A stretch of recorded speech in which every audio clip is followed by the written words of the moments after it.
Austin, Texas is a vibrant city that's expanding and increasing in population. It's filled with relaxing activities, with hike and bike trails,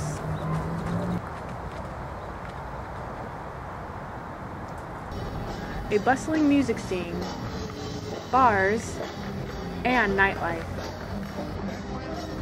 It's a melting pot of races, ethnicities, and cultures in this city that we call weird.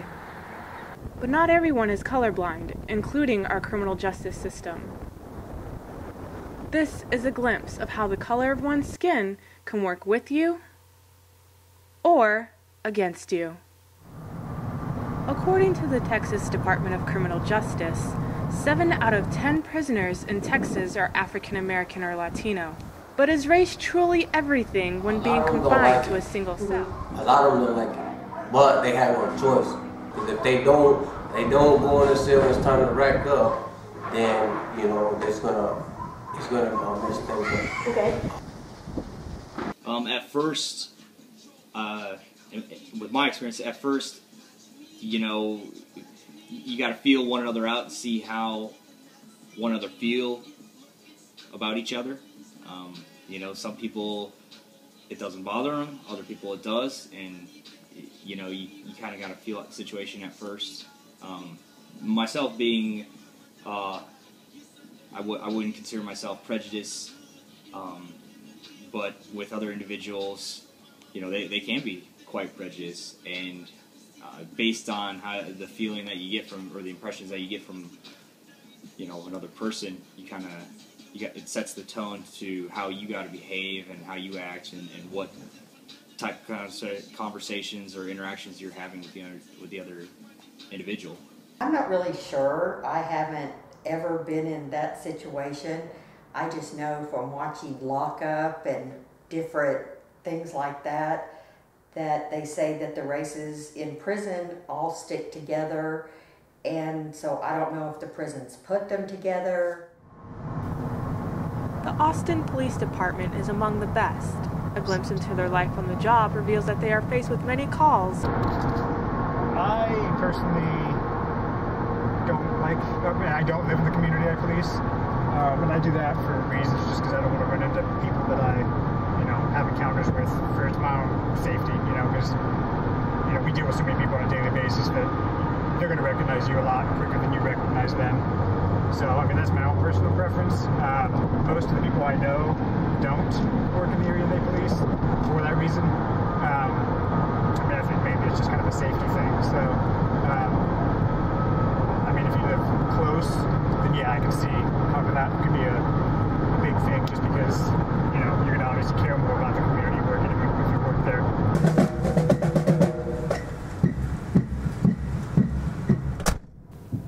A noise disturbance was called in from an apartment complex in front of a high school by a man. The band was practicing after school. Officer Doyle and his partner discussed the situation with the woman. As they talk with her, they conduct themselves in a professional manner. Yeah.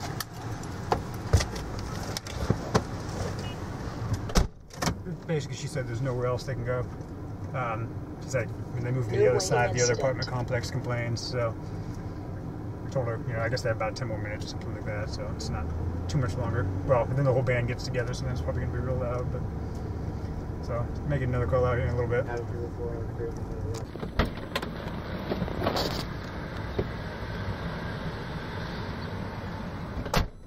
As the day progresses, a fender bender call was answered. Officer Doyle and his partner talk with both parties to figure out what happened. Both see no color when dealing with the public.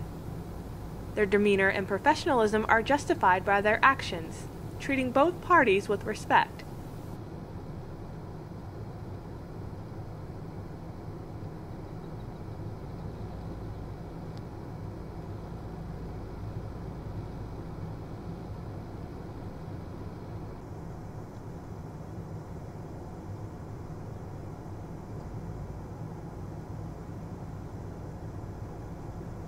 Officer Doyle's partner speaks with the lady and answers any and all questions she has.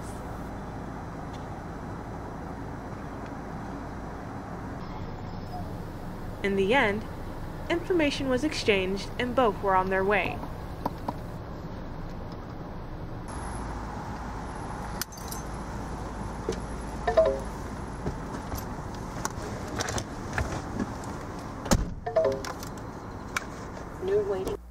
I want to say yes, but not everybody in the system is fair. I think there's some people that are sincerely doing their jobs. You know, they don't have any malintentions, but then there's always somebody, one bad apple. I don't think the system is fair, and I don't know if it's totally because of race. I think maybe in the criminal justice system that minorities do get worse treatment, but I also think that it depends on what your crime was. It depends on who's enforcing it, in which town, what area. There's a lot of what ifs on that one, because here in the Austin area, it's used a certain way. You get outside of the Austin area, it's used a different way. You go down to the valley, it's used a completely different way. Even though the laws are the same, it's just they're enforced very differently. Riding alongside Officer Doyle brought new ways of thinking about local officers. A call he answered involved a man in fraud. As the man was read his rights, Officer Doyle was joined by another officer discussing the details of what happened with loss prevention. The two officers conducted themselves again in a professional manner. By me to any Nordstrom during this time would be an unlawful entry which violates this agreement. Si entra en ese tiempo de los 2 años, ellos pueden proseguir criminal. Mi nombre es Marco. We have a circuit front on side. They're right in front. The man was arrested and taken outside to be searched of his clothing and personal belongings.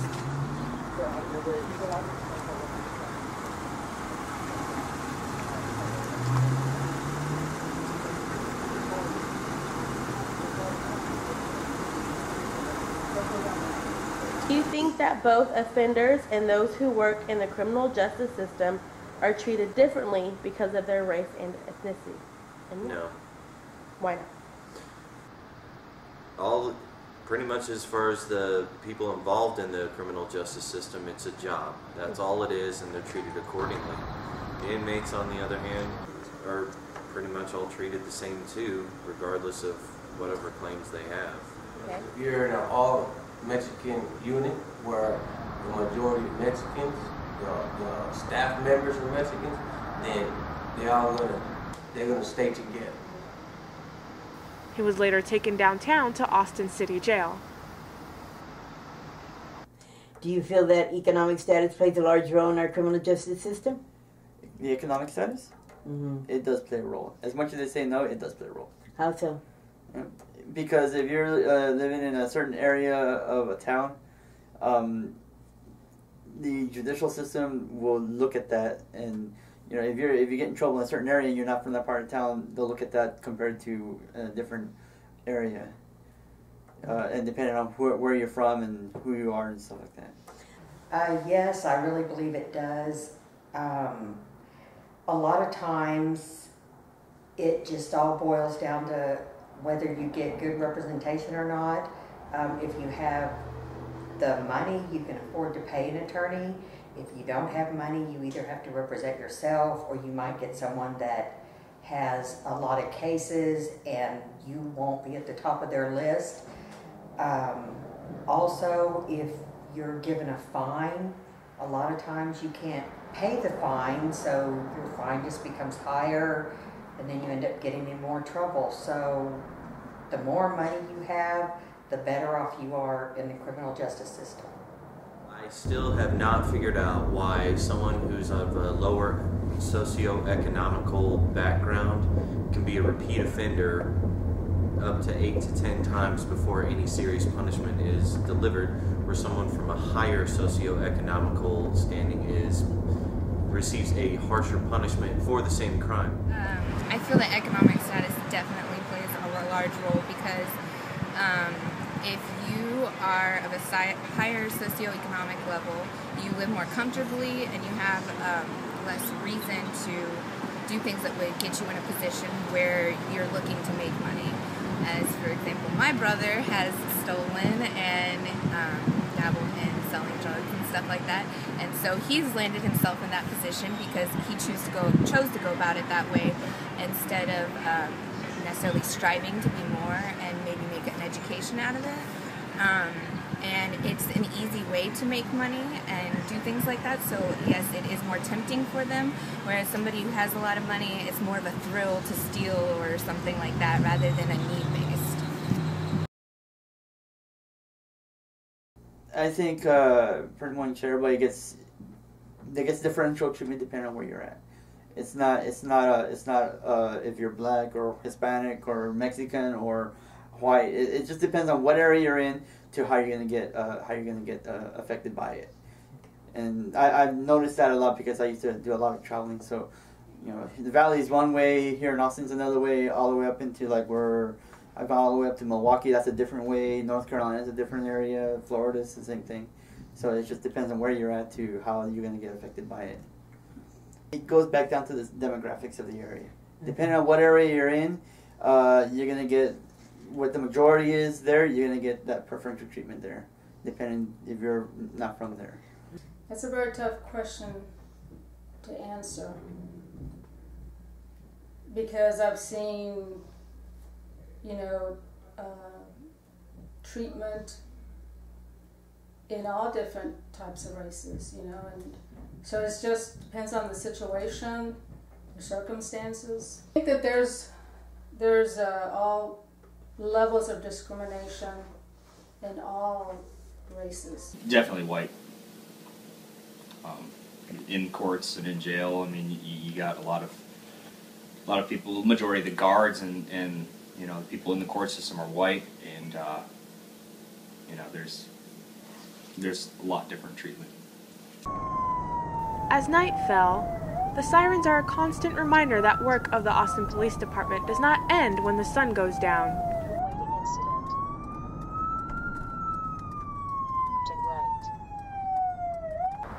According to Yahoo Finance, Austin is #1 in the top 12 American boomtowns. It's ever increasing in population from year to year.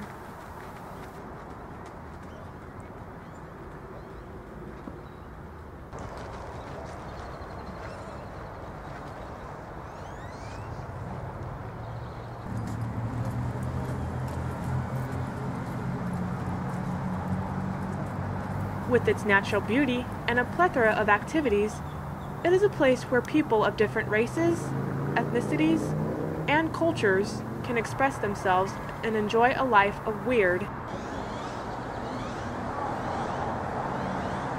and live music.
As the sun shines on a closing day, one hopes that race will no longer be something of color, but be an invisible trait that doesn't define who we are, but shows us that the joy of becoming a nation of a melting pot of ethnicities and cultures can bring us all together.